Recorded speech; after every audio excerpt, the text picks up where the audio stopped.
এর বাইরেও আরো একটি পরিশ্রমে আমি নিজে ব্যক্তিগতভাবে শ্রী শ্রমিক ভট্টাচার্যের কিছু আবৃত্তি শুনেছিলাম। আমি তার বাচিক শিল্পীর গুণমুগ্ধ বলা যেতে পারে।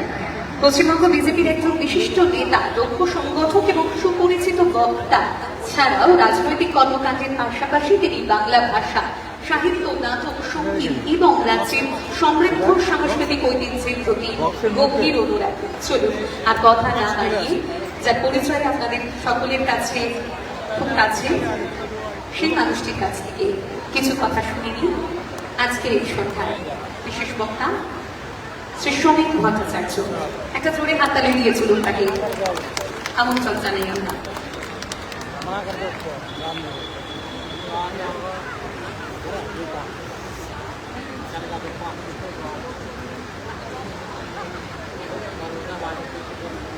বন্দে মাতরম। মাননীয় সঞ্চালিকা, আজকে দাদা হ্যালো এই সন্ধ্যায় উপস্থিত শ্রী দেবপ্রসাদ রায়,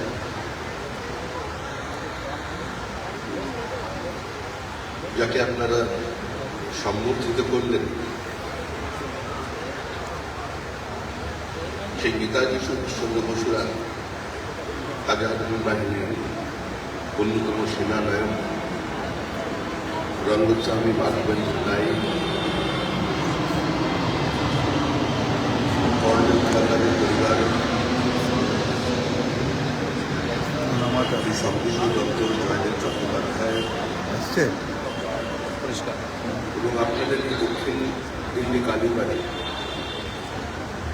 যারা বন্দে মাতরমের শতবর্ষে আজকের এই অনুষ্ঠানের আয়োজন করেছেন, প্রত্যেককে আন্তরিক অভিনন্দন। দেখুন, বন্দে মাতরম সম্পর্কে ঋষি অরবিন্দ বলেছেন, বন্দে মাতরম ইজ নট অনলি এ মন্ত্র, it is a religion of patriotism. কিন্তু বন্দে মাতরমের যাত্রাটা খুব একটা সুখকর ছিল। বঙ্কিমচন্দ্র মৃত্যুর কয়েকদিন আগে তার ছোট মেয়েকে বলে গিয়েছিলেন, দেখিস আজ থেকে 20-30 বছর পর সারা ভারতবর্ষের মানুষের মুখে পড়বে বন্দে মাতরম, রক্ত না চলবে। বঙ্কিমচন্দ্র তার জীবদ্দশায় বন্দে মাতরমের উত্থান, বন্দে মাতরম এবং ভঙ্গিয়ে হয়তো মানুষের কাছে কতটা পৌঁছেছিলেন স্পর্শ করতে পারেন না, কিন্তু বন্দে মাতরম তার কানুনি সন্তান ভারতবাসীর অন্তরের অন্তঃস্থলে প্রতিষ্ঠা করেছে। কমিউনিস্ট পার্টির প্রতিষ্ঠাতা সদস্য মুজফফর আহমেদ বন্দে মাতরম সম্পর্কে তার আত্মজীবনীতে লিখছেন, The Bankims Vande Mataram from beginning to end is full of hatred. It is unacceptable to a Muslim boy who is a monotheist by upbringing like me. এর আগে একটা দিল্লিতে ঘটনার কোরআনের সরকার বন্দে মাতরমকে বিভিন্ন সরকারি স্কুলে গাওয়া বাধ্যতামূলক। তখন কিছু মানুষ রাস্তায় না নেমে বলেন, the most of an example of divisive politics. আমি যে পশ্চিমবঙ্গ থেকে আসছি, সেখানে মুখ্যমন্ত্রী বুদ্ধদেব ভট্টাচার্য, যিনি প্রয়াত হয়েছেন সাহিত্য অনুরাগী, তিনি বলেছেন, যেমন ভাবতে আশ্চর্য লাগে যে বঙ্কিমচন্দ্রের মতো একজন প্রতিভাবান ঔপন্যাসিক আজকে কি করে আনন্দমঠ রচনা করেছেন। এই মুহূর্তে পশ্চিমবঙ্গের রাজনীতির অন্যতম বিবেক আমাদের গুরুজন সাংসদ সৌগত রায়, তিনি বলেছিলেন বন্দে মাতরমের মধ্যে, কারণ বন্দে মাতরমের যাত্রা কোনদিন প্রশ্ন ছিল। রবীন্দ্রনাথ বঙ্কিমচন্দ্রের বন্দে মাতরমের প্রথম দুই গ্রন্থের সুর দিয়েছিলেন, হঠাৎ তিনি সেখানেই থেমে গিয়েছিলেন। কেন? কিংবা দুটি স্টেজের পরে রবীন্দ্রনাথ বঙ্কিমচন্দ্রের গানটি গাননি কেন, কি আদৌ পুরোটা সুর দিয়েছিলেন, এ নিয়ে বিতর্ক চলতে পারে। কিন্তু রবীন্দ্রনাথ বন্দে মাতরমকে গ্রহণ করেছে। বঙ্গদর্শন পত্রিকায় বঙ্কিমচন্দ্র লিখে গিয়েছিলেন যে জাতির কোন ইতিহাস থাকে না, সেই জাতির কার্যত কোনো ভবিষ্যৎ থাকে না, দিনের পর দিন সেই জাতি বলবেন। কোন প্রেক্ষাপটে বঙ্কিমচন্দ্র এই আনন্দমঠ রচনা করেছিলেন তা নিয়ে বিভিন্ন সাহিত্যিক ঐতিহাসিকদের মধ্যে মতপার্থক্য থাকতে পারে, কিন্তু বঙ্কিমচন্দ্র সম্পর্কে আনন্দমঠ প্রসঙ্গে তার লেখায় বলছেন, লাস্ট ডেজ অফ পম্পেই হিসেবে তুলনা করতে করে বলছেন, লাস্ট ডেজ অফ পম্পেই ঐতিহাসিক উপাদান অনেক বেশি থাকতে পারে, কিন্তু সেখানে রমানন্দ কিংবা দেবী চৌধুরানীর মতো কোনো চরিত্র নেই। আদর্শ, ত্যাগ, আত্মত্যাগ এবং একটি নির্দিষ্ট লক্ষ্যে তার ভাবনাকে পৌঁছে প্রকাশ করা যায়। আসলে যে কোনো কবি, যে কোনো সাহিত্যিক, কোনো ঐতিহাসিক প্রেক্ষাপটে যখন কোনো উপন্যাস লেখেন, কবিতা লিখেন, গান লিখেন, তার পারিপার্শ্বিক চলমান যে বর্তমান থাকে সেটা তাকে প্রভাবিত করে, আর তাতেই প্রভাবিত হয়েছিলেন বঙ্কিমচন্দ্র চট্টোপাধ্যায়। মুর্শিদাবাদের শীতলকালী তাকে প্রভাবিত করেন, সে কথা তিনি জীবদ্দশায় বারবার লিখে গেছেন। কিন্তু দুর্ভাগ্য হল আজকে যখন বন্দে মাতরমের শতবর্ষ আমরা পালন করছি, তখন আমাদের প্রত্যেককে একটা জিনিস স্মরণ রাখতে হবে যে গোলাম নিহত হতে পারে, মানুষ মারা যেতে পারে, কিন্তু ইতিহাসকে কেউ ভুল করতে পারে না। ইতিহাসের গতিমুখকে কেউ সাময়িক বদলে দিতে পারে, কিন্তু ইতিহাস আবার সর্বদূরে নিজের জায়গায় ফিরে আসে। একটু আগে সমৃদ্ধি দত্ত সরলা দেবী চৌধুরানীর কথা বললেন। ঠাকুর পরিবারের প্রথম যিনি বন্দে মাতরমকে পূর্ণাঙ্গভাবে মানুষের সামনে পেশ করেছিলেন, শুধু বেনারস অধিবেশন নয়, বরিশাল অধিবেশনে প্রত্যেকেরা যখন পৌঁছচ্ছে কংগ্রেস অধিবেশনে, সেখানে নদীমাতৃক দেশ, তারা প্রত্যেকে লাভ দিয়ে পড়ছে লৌহ থেকে মাটিতে, আর প্রত্যেকে জয়ধ্বনি দিচ্ছেন বন্দে মাতরম।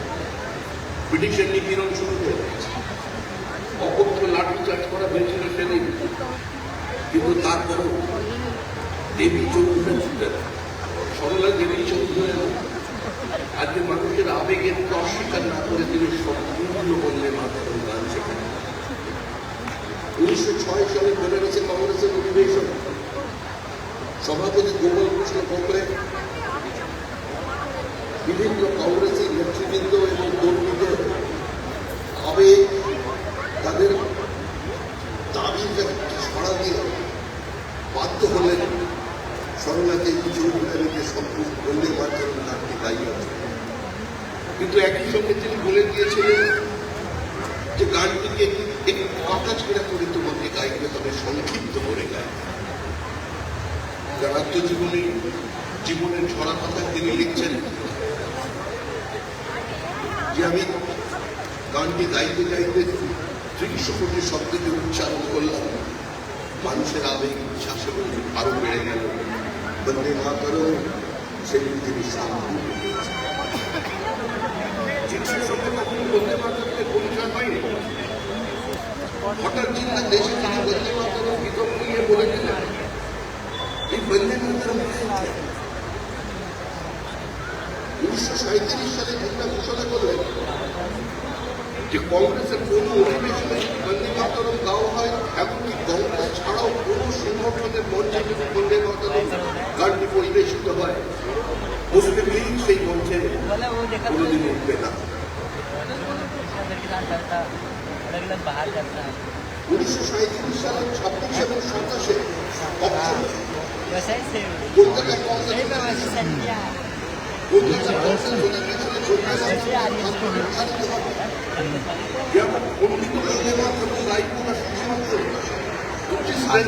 বন্দে মাতরম খেতে যাবো কাঁদিয়ে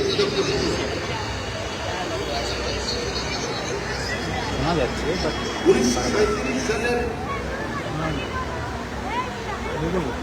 19 তারিখ তখন তো আসছিল 19 অক্টোবর তখন তো শুনছেন তখন তো আসছিল সরাসরি চিন্তা হুমকি দিয়ে দিলেন যে কংগ্রেসকে সিদ্ধান্ত নিতে হবে বন্দে মাতরম সম্পর্কে। সারা দেশ নিয়ে প্রবঞ্চিত হয়েছে। শোনা যাচ্ছে কিন্তু খারাপ আসছে আর খুলে দেবে আরেকটা বিজ্ঞাপন সূচিত গোটা বাংলা, গোটা ভারতবর্ষ জুড়ে। আজও পশ্চিমবঙ্গ তথা ভারতবর্ষের মুসলমানরা মনে করেন জনগণ মন রবীন্দ্রনাথ লিখেছিলেন পঞ্চম জর্জ স্তুতি গান।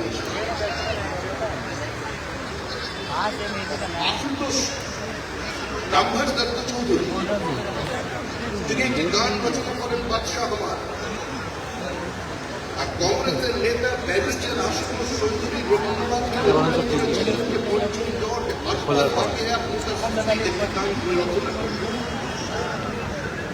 রবীন্দ্রনাথ তার কথা উত্তর দেন কিন্তু গান লিখেছিলেন সেই গানটি অবনীন্দ্রনাথের অর্কেস্ট্রায়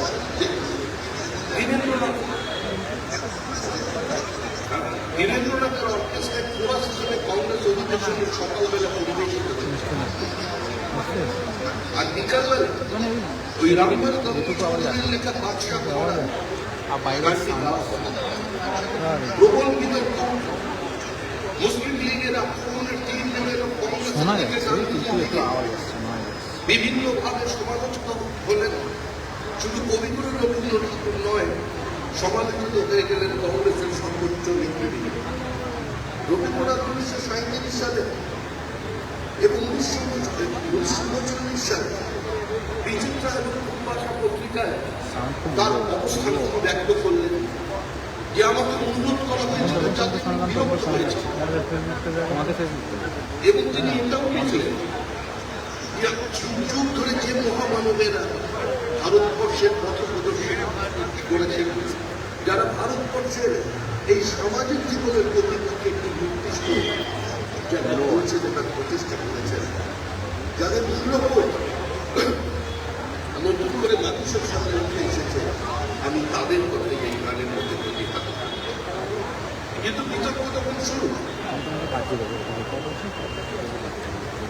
20 অক্টোবর 1937 রাশিয়া থেকে নেতাজি সুভাষচন্দ্র বসু চিঠি লিখলেন অধুনা সাংবাদিকতার জনক রমানন্দ চট্টোপাধ্যায়। প্রথমে তো ঠিকই আসছে চিঠিতে তিনি লিখলেন আমি 24 তারিখ কলকাতায় পৌঁছেছি।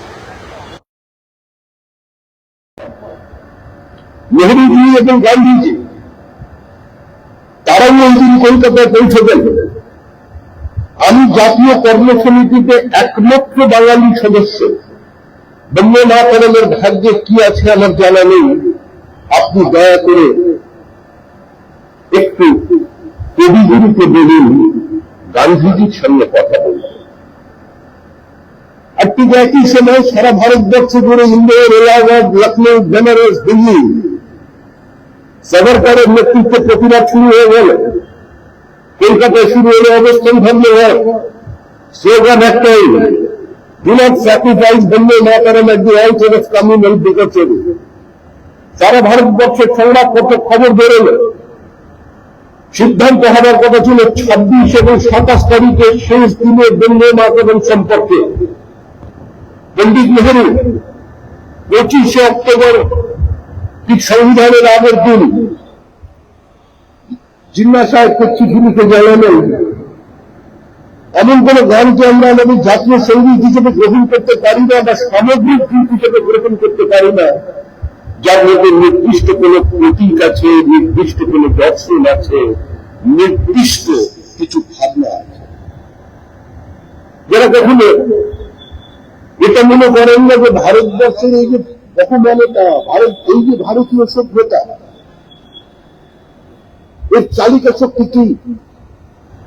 একজন উর্দু শায়ের তিনি ভেবে দেখেছিলেন ইসলাম জন্ম 60 বছরের মধ্যে স্পেন পর্যন্ত সমস্ত ভূখণ্ড ভারত জয় করে নিল, কিন্তু ভারতবর্ষের এত বছর রাজত্ব করবার পরেও ভারতীয় বহুত্ববাদকে, মত প্রকাশের অধিকারকে, যত মত তত পথকে ধ্বংস করা গেল না।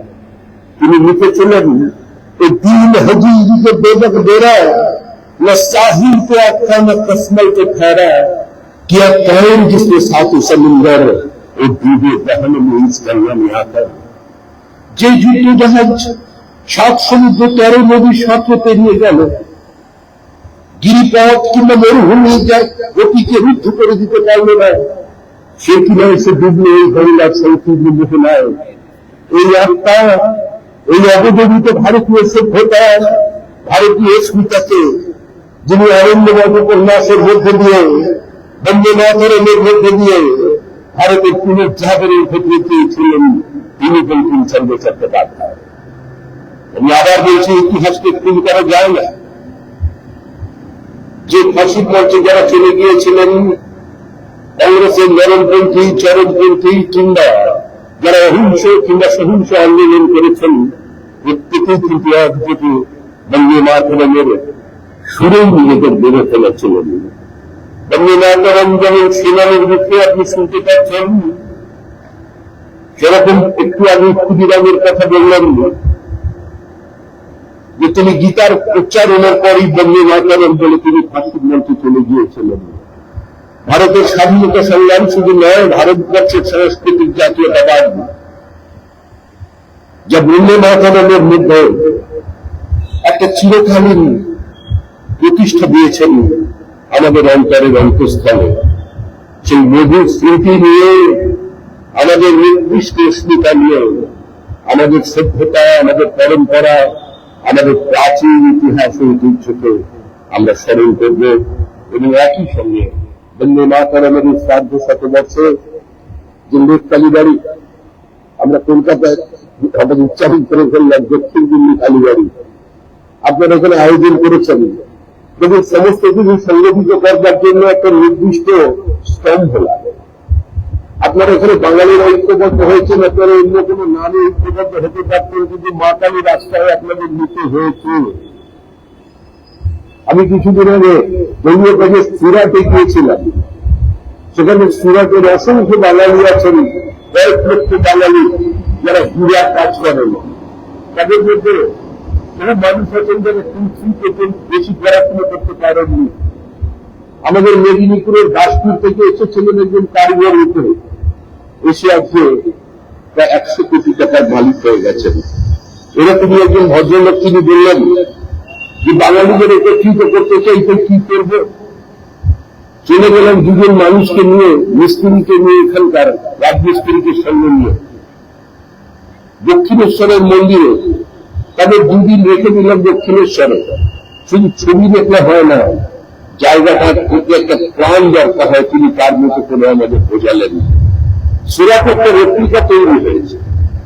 ভারতবর্ষের যে প্রান্তে যান না কেন, বাঙালি যেখানে থাকুক না কেন, বাঙালির সঙ্গে একটা কালী ওতপ্রোতভাবে জড়িয়ে আছে। আর বিবেকানন্দকে বলেছিলেন যে কালী কথা খাবে, আবার এখন মাছ কথা এমনি রাজনৈতিক বিতর্ক শুরু হয়ে যায়। এই রাজনৈতিক কথা বলে কোন প্রয়োজন নেই। যেরকম এই মন্দিরে মা কালীর কাছে শুনে আমরা প্রত্যেকেই তার কাছে আমাদের কুশল প্রার্থনা করছি, পরিবারের জন্য, প্রিয়দের জন্য, আমাদের সমস্ত দেশ প্রতি আমাদের জ্ঞানী, আমাদের উপলব্ধিটা নিঃশব্দ তার কাছে দাঁড়িয়ে ক্ষমা চাইছি। ঠিক সেভাবেই বন্দে মাতরম সারা ভারতবর্ষের আপামর জনসাধারণকে এক সূত্রে বেঁধে দিয়েছিল। রাজনৈতিক বিতর্ক ছিল, রাজনৈতিক বিতর্ক আছে, কিন্তু রাজনৈতিক বিতর্ক থাকবে।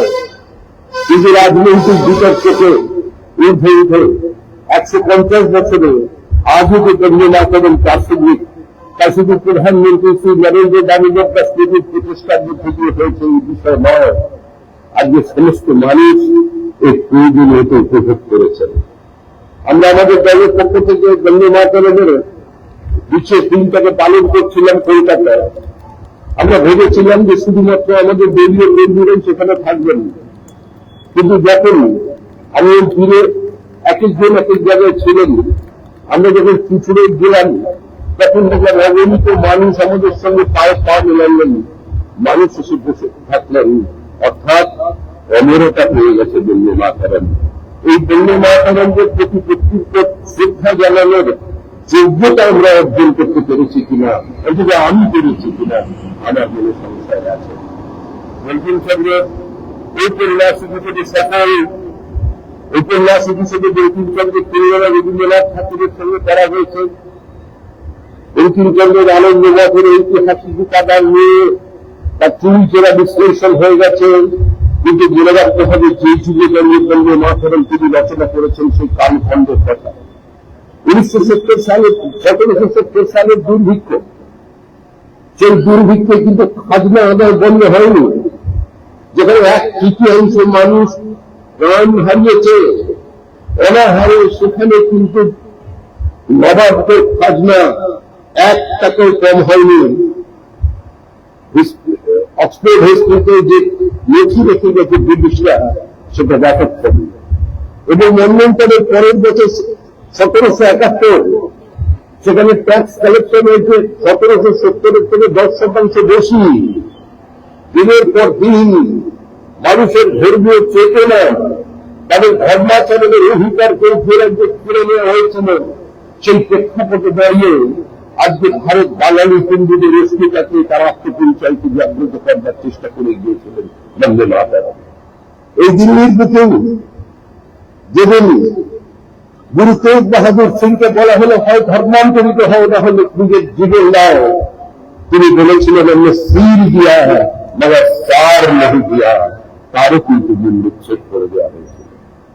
তাই বঙ্কিমচন্দ্র চট্টোপাধ্যায়ের সেই অমোঘ উক্তি, রক্ত নাচের জায়গায় প্রত্যেক ভারতের বুকে আজ থেকে 20-30 বছর পর, আজকে শুধু 20-30 বছর নয়, আজকে প্রচন্ড ঠান্ডায় পাহাড়ের ওপর সেখানকার সৈনিকরাও আজকে বন্দে মাতরম উচ্চারণ করছেন।